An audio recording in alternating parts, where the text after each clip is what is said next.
Hey, Hannibal TV.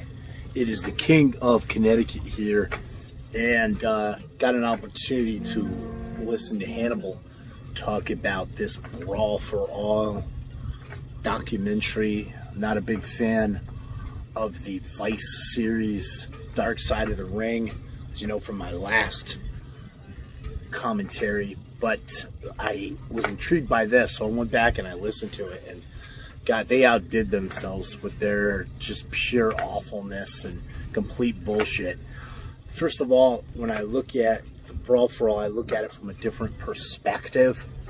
I come from the world of amateur wrestling, mixed martial arts, and professional wrestling, having competed in all three, as well as having cornered a number of fighters and a couple opposite Steve Blackman in Pennsylvania and Virginia, opposite his guys out of his school in Pennsylvania. Real interesting guy that they probably should have had on there. Also, what they said about Dan Severn was complete nonsense. I mean, Dan just put a takedown clinic on The Godfather. They tried to show a clip where The Godfather stuffed one of his takedowns. It's probably the only takedown he stuffed in that match. So these guys clearly have an agenda, and they're pretty sickening. So I don't want to talk too much more about them, but what I do want to say is the Brawl for All itself was pretty damn awesome. And I think it's much cooler than anything that WWE is doing today. You know, I've obviously talked in the past on here about Jim Cornette. He was my manager in Kentucky when I took on Adam Newsom, Bluegrass Championship Wrestling. But here I side with Vince Russo's creative in creating this thing, because you watch professional wrestling, you always want to know, you're intrigued, who can beat who. And this was such a cool rule set, and that's what I wanted to talk about. These jabronis that are on there, these pencil neck geeks that are on there producing this show, and the dorks that they have commentating on Dark Side of the Ring.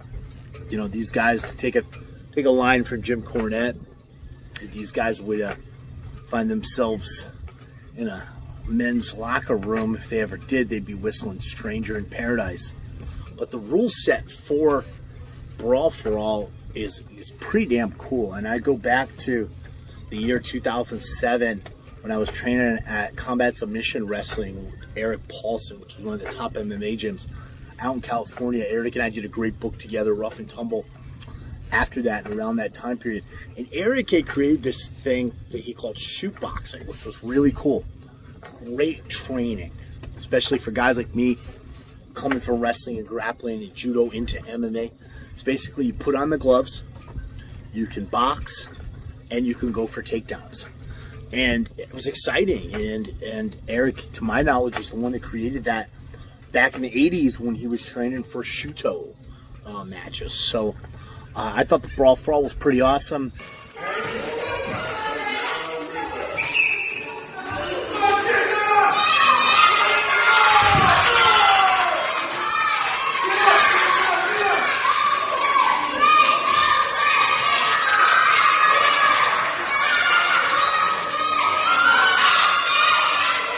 Thank you for watching the Hannibal TV. Please like this video if you enjoyed it, and click the subscribe button to not miss any of our latest shoot interviews, match videos, or news updates. Support us on patreon.com for $1.99 a month to watch our full shoot interviews ad-free and help our channel grow. Follow us on Twitter at the Hannibal TV for instant updates.